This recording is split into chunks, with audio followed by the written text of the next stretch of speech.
Hello, welcome to Read It on Reddit. Today we have some entitled parents. There is nothing better than some Monday evening Karens.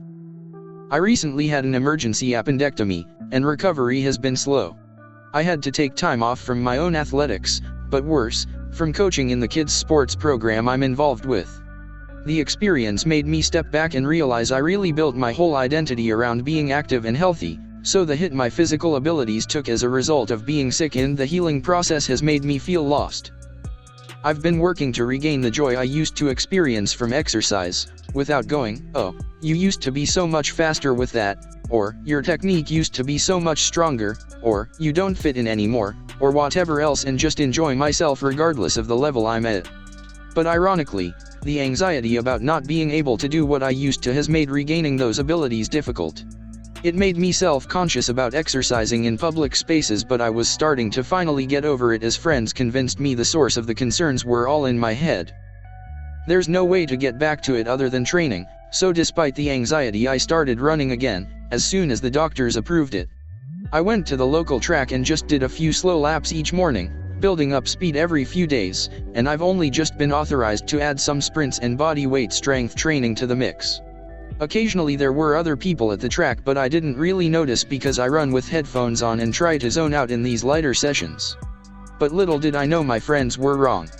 It was not all in my head, I was being watched, and more than that, I was being judged. My absolute catastrophe level worst nightmare at this stage of building back my strength and speed. On Friday I was setting up for practice at the kids program and the head coach asked me into his office because a parent had a complaint. A parent I didn't know too well, Karen, was there and he said she had specific complaints about me. The meeting almost didn't happen because of Karen's initial refusal to put on a mask, required in our facilities for now, but eventually her desire to tell on me for whatever she thought she had me on overrode her freedoms to infect everyone. I was a bit nervous, as anyone is being called to meet with their boss over a complaint, but I figured it was a classic case of, "My kid should start more," or "I know my kid tried out as a midfielder but I want him/her to switch to defense," that kind of "rules don't apply to me" thing.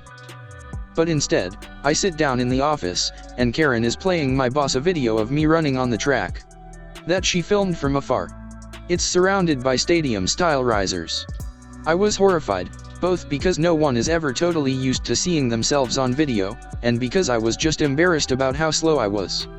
But most importantly because I was a virtual stranger, I'd met her personally maybe 4 times, ever, filming me while I ran on my own time at a private facility. She then went on to explain that her 8-year-old son, one of the players on my squad, was lapping me in the video and insisting the coaches need to hold themselves to higher athletic standards than the young players if they want to prepare them for college teams. Again, her son is 8. Apparently her son would sometimes be running on the track while her older child was practicing on a nearby field. I never noticed, the kid is still relatively new, and I don't pay much attention to the other people on the track. My boss patiently but firmly explained to Karen that my physical abilities are not the parents' concern and all personnel are closely managed by the head coaches who understand each unique situation and what's appropriate, and that her son wouldn't be impacted. Karen then went on to say my being out of shape was probably connected to why I'd been taking so much time off lately. Technically yes, it is because I was in the hospital. And complaining that the personnel changeover isn't good for the kids.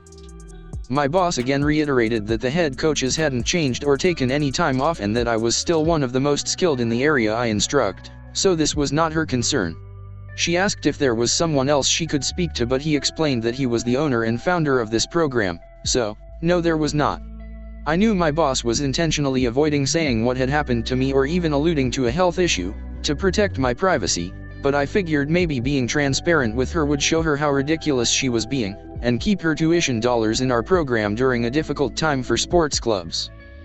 But when I explained, she just turned to the boss and said, "Well, maybe you should furlough her until she's healed and bring on a healthy coach in the meantime, because my son needs someone out there who can keep up with him." My boss respected what I was trying to do but made clear we weren't going further with that strategy to avoid setting a precedent of sharing coaches' personal circumstances. Telling her why people take time off or what their health status may be is not her concern because the program manages that and makes appropriate decisions. She kept kicking up a fuss, but the coach finally told her he had to get back out on the field, back to her son and everyone else's kids. She started physically leaving, but continued fussing about how she was not satisfied and would not be recommending us to other parents. Pro tip: not the way to conduct yourself with the people who make recommendations to scouts concerning family culture/team interaction.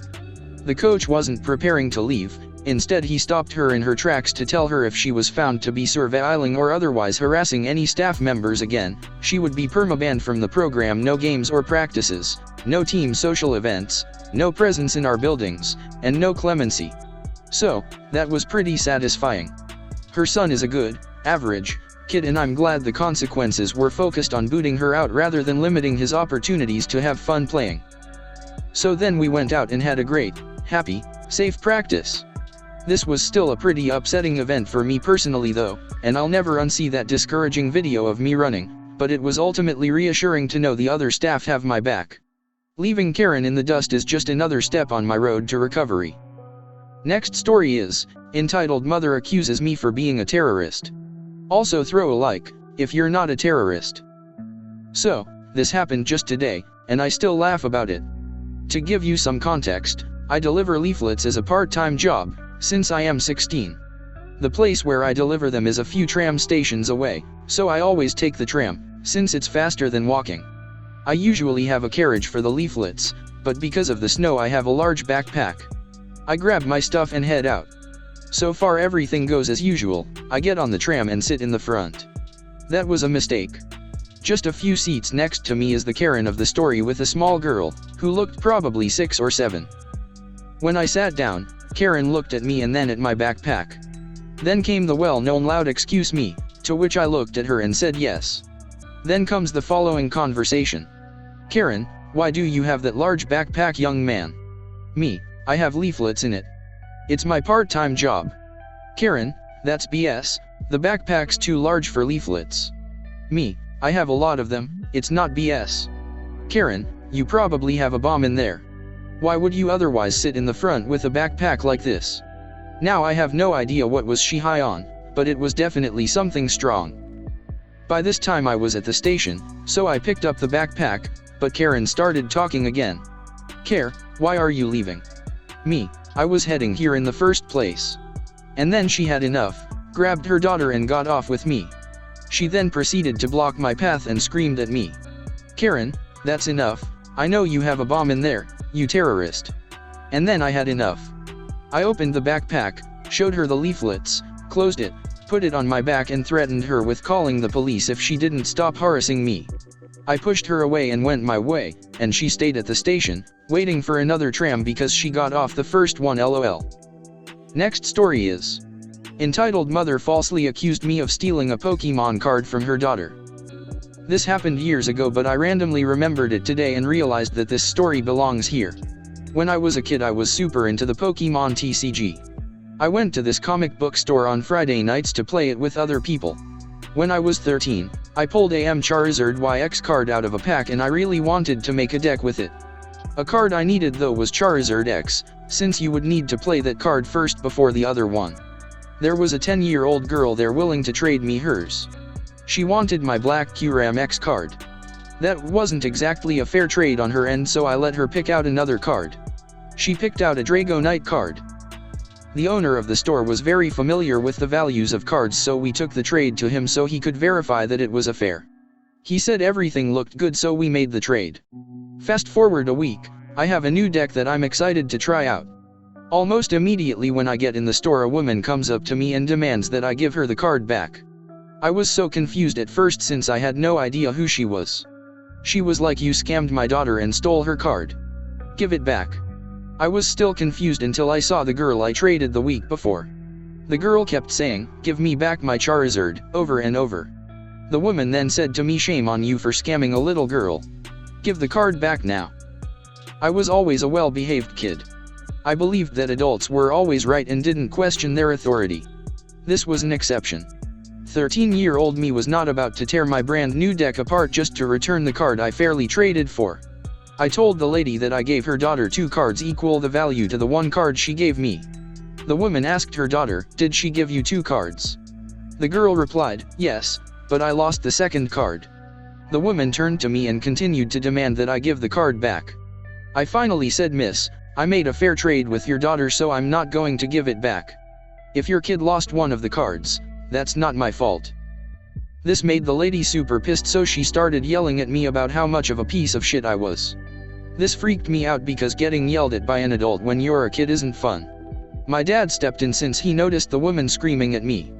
The lady started complaining to my dad about how he failed as a parent for raising a thief. I explained my side of the story to my dad and he believed that I was right. Finally, we found the owner of the store. The owner remembered the trade from the week before. He ended up taking my side and he told the lady to stop harassing me or else he was gonna kick her and her daughter out. The lady finally backed down, but she gave me dirty looks for the rest of the night. I never saw the woman or her daughter there again after that night.